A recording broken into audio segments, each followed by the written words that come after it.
Hello there, Jelly Beans. Today I brought you to Old Town San Diego, the State Historic Park, and that is in San Diego County. It's in the heart of downtown San Diego.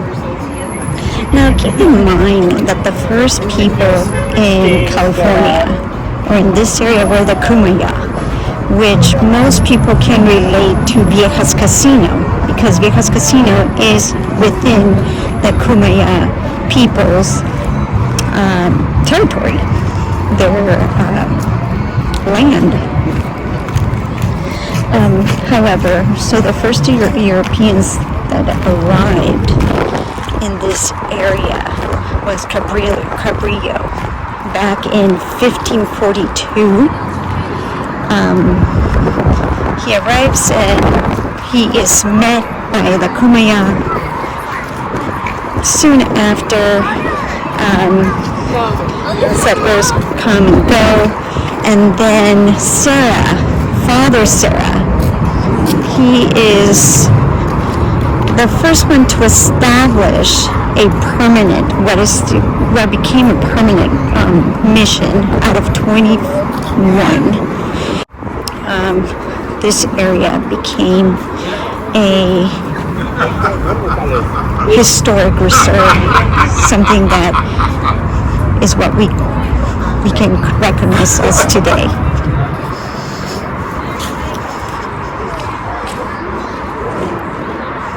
Now there is quite a bit to see within the state park.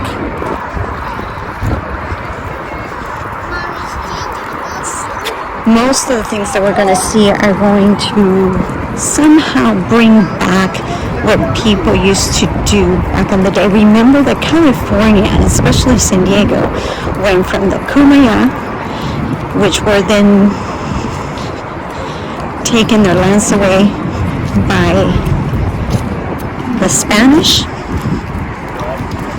and then it swapped hands to the Mexicans, and then what we know today as here is the Johnson's house.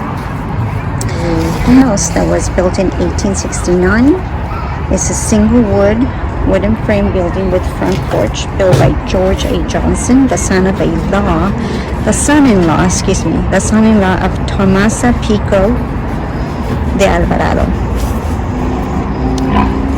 In 1870, it started to be used as a grocery store and later as a bookkeeping office. In the 1890s, became a residence of Johnson and his wife, Estefana Alvarado. And it was reconstructed by the California State Park in 1989 to keep to the shape of its original splendor.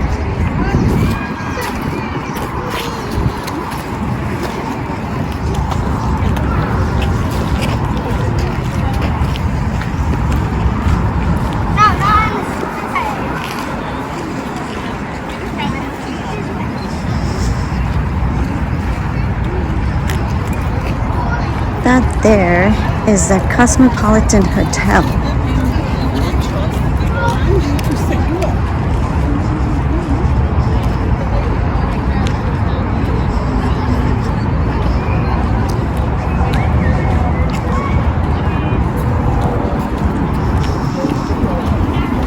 It is now a restaurant, but back in the day it used to be a hotel and a saloon.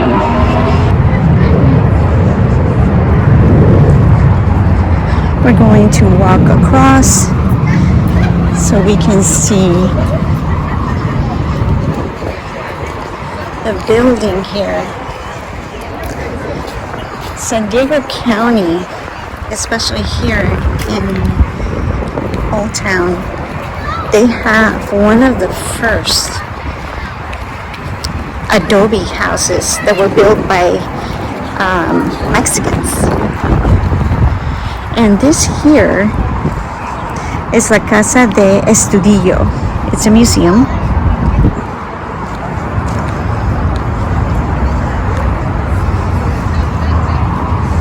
So this is quite an entrance. I wish that you can appreciate how beautiful this is. And La Casa de Estudillo is a large adobe block townhouse built by Lieutenant Jose Antonio Estudillo. It was built in 1829.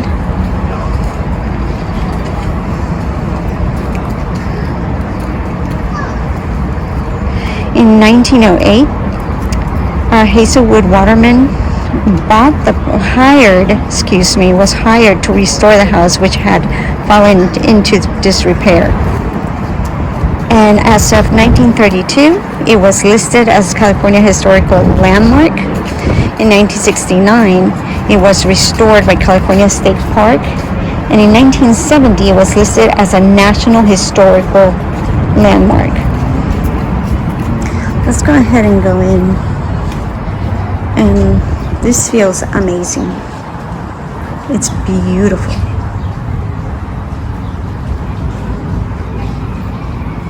Wow. Wow. This used to be somebody's home. Mr. Estudillo's home. Señor Estudillo's home. And you can see a water fountain.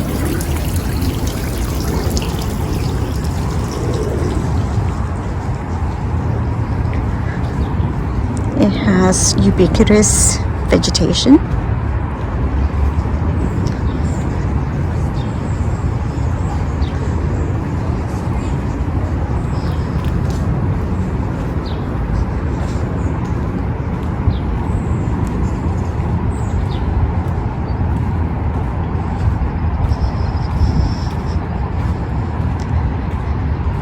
This door, I'm assuming it was some kind of service door, because most of the time the don, who was the respected owner, in his horse or in a carriage, and it would have been more on a side, exiting something like that, a large gate.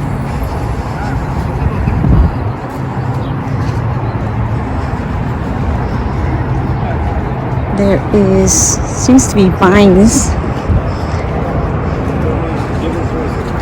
and what is most likely a well. This would have been their drinking water, their source of water. If it is original, I don't see a sign stating that it is, but it might be. If it is original, this would have been much, much deeper. It is now closed and it's been sealed off. But if this was their source of potable water, this would have been meters down. So selling the California dream. Some beds over here.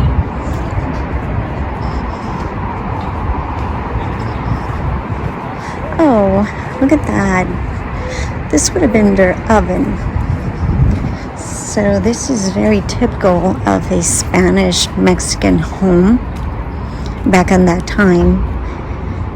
So you see that there should be some wood. They would put the wood afire. And once it got warm enough, they would shut the fire down but leave the embers on with this heat, and that's how they would cook their beans, their legumes, their bread, their anything that had to be cooked. It would have been cooked here. And this would have likely been their kitchen.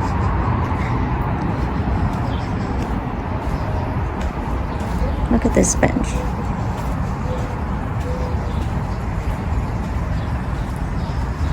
So it's Commerce in La Casa. Francisco de Pablo Rodriguez rented space from the Estudillos for a tienda store in the new wing of La Casa from 1851 to 54. He sold household, personal, and medicinal items.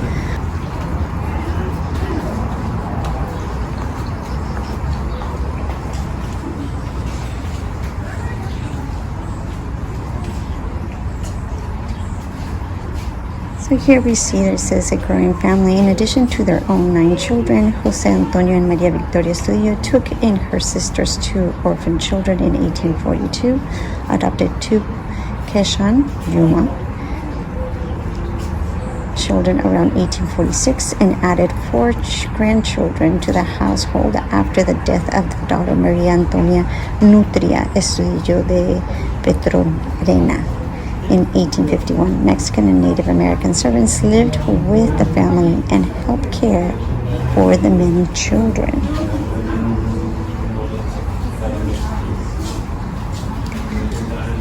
And this here would have been the children's room. It's precious. It's absolutely precious. Look at those shoes. I don't know if you can see that, but there is shoes there.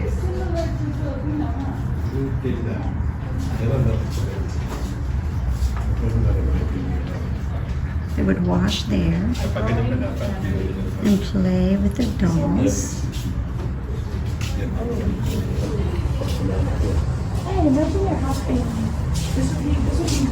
It does have, there's a bit of a smell to it.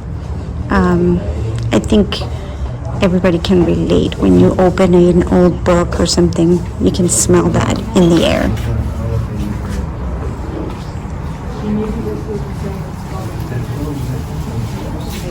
It says dining with the Estudillos. Increased prosperity allowed the Estudillo family to the luxury of dedicating a room for the sole purpose of dining.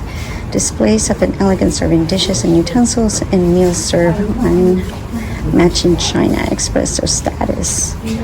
When not hosting guests, Jose Antonio and his wife Maria Victoria would have enjoyed dining with their family.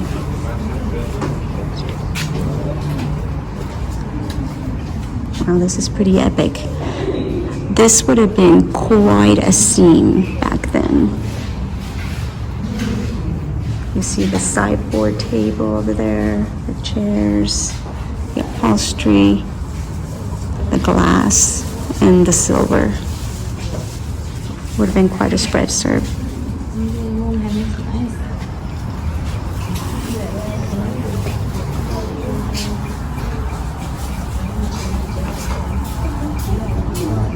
The Estudillo adopted to life on the frontier.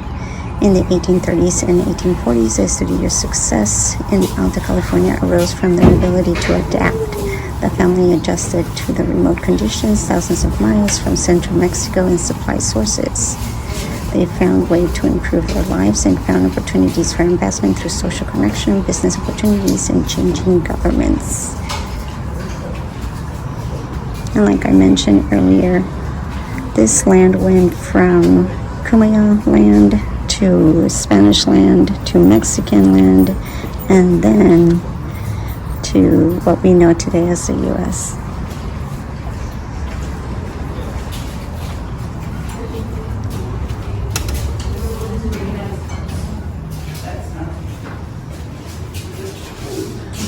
And that looks like a knitting spindle. And there's a comb, which are very typical of the day for women of the day, high class women of the day. It meant show your status. The bed and the trunk.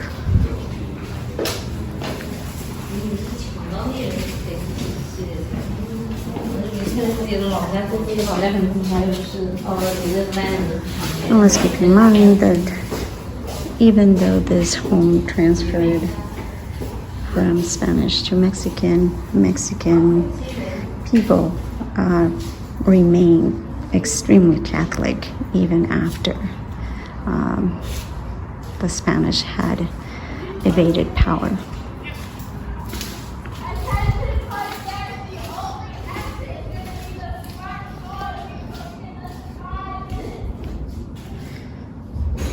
So So this would have been very similar to what would have happened in the 1830s, 1840s. It was a pueblo living and rancho living, which was, however, regardless of what we have seen today, it would have been a very dusty, different life than what. Close up the museum now. Okay, thank you. About to close.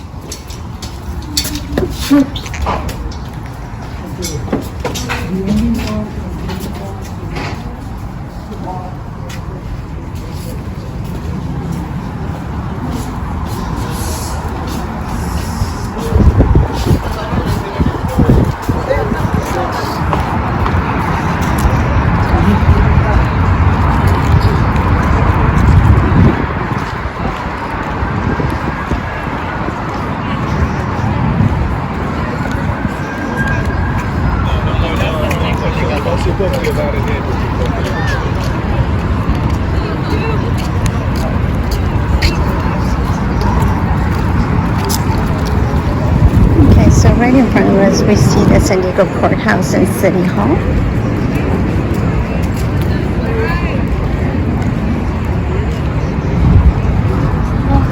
This is the first San Diego, and this is the first San Diego Courthouse.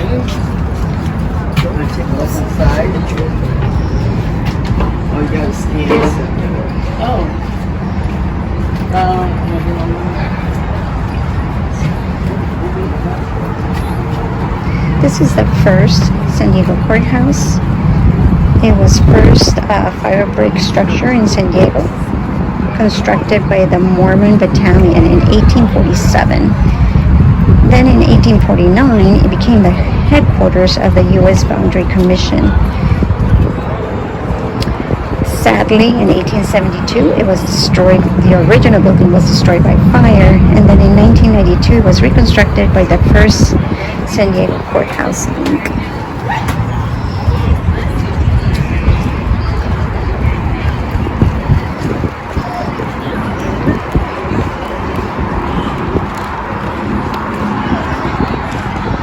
This is Colorado House.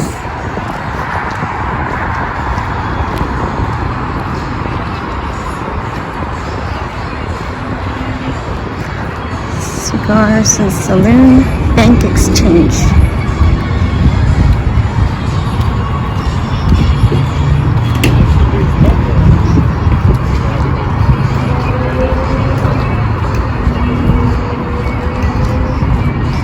This right here is La Casa de Machado y Silvas Museum.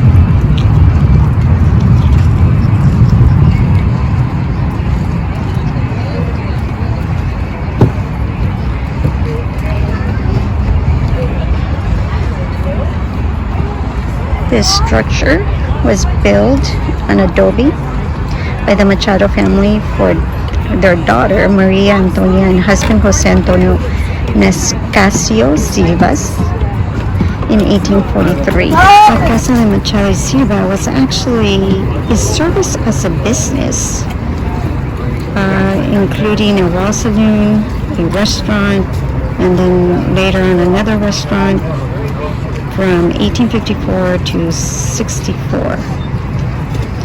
It was listed in California Historical Landmark in 1932, and in 1942 opened as Machado Memorial Chapel. In 1975, it was redone by California State Park as a historical house museum.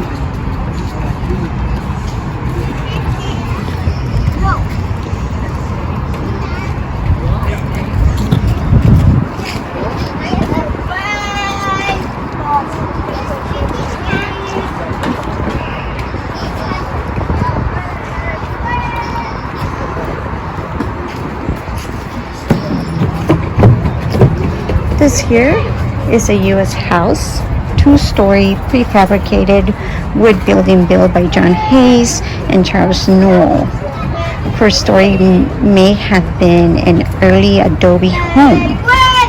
Hiram Barron opened the U.S. restaurant here in 1869, and then in 1985 reconstructed by California State Park.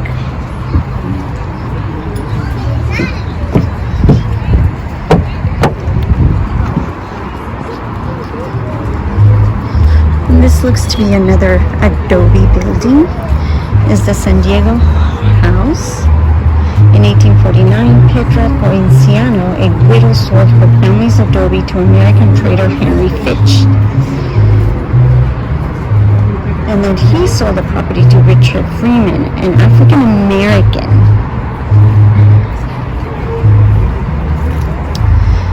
Who opened a saloon called the San Diego House with Allen B. Light, a freeborn African American ship's steward. In 1895, it was reconstructed by California State Park. Wow, what a history, guys. What a history.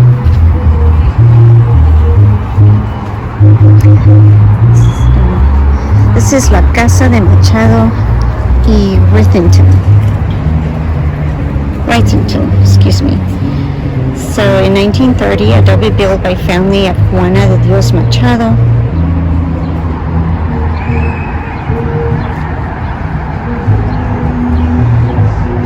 In 1858, utilized as an office by George W. McKinstry, dentist, physician, and sheriff of San Diego in 1858.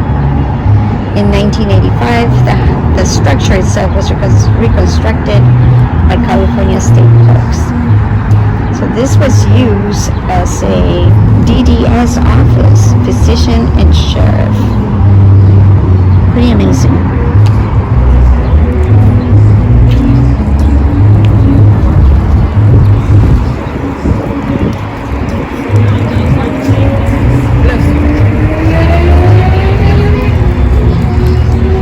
This here is the Robinson Rose House, built in 1853.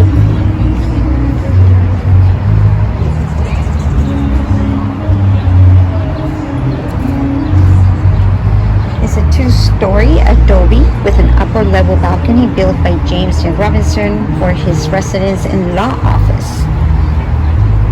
In 1857, after Robinson's death, in this year, the building developed into a town's commercial seat housing the San Diego Herald newspaper, a Wells Fargo office, and other businesses. In 1868, bought by Louis Rose for his multiple businesses and residence. It was reconstructed by California State Park in 1989.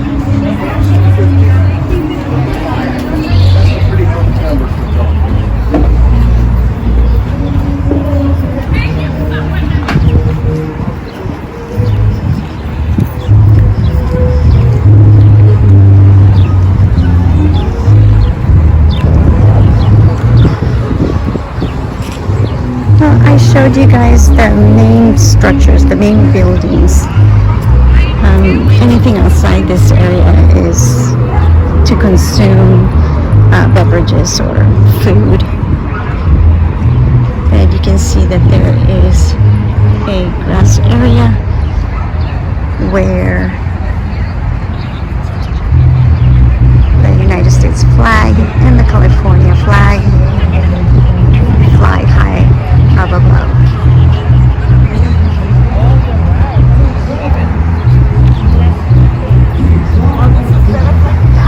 Well, thank you again, guys, for joining me in this new adventure in Old Town San Diego.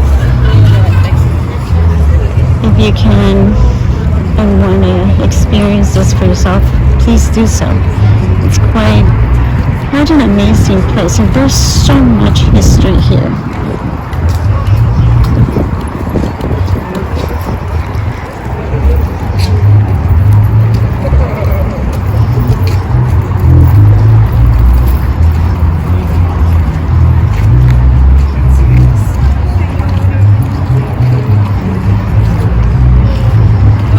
Thank you for joining me. Stay safe, stay healthy,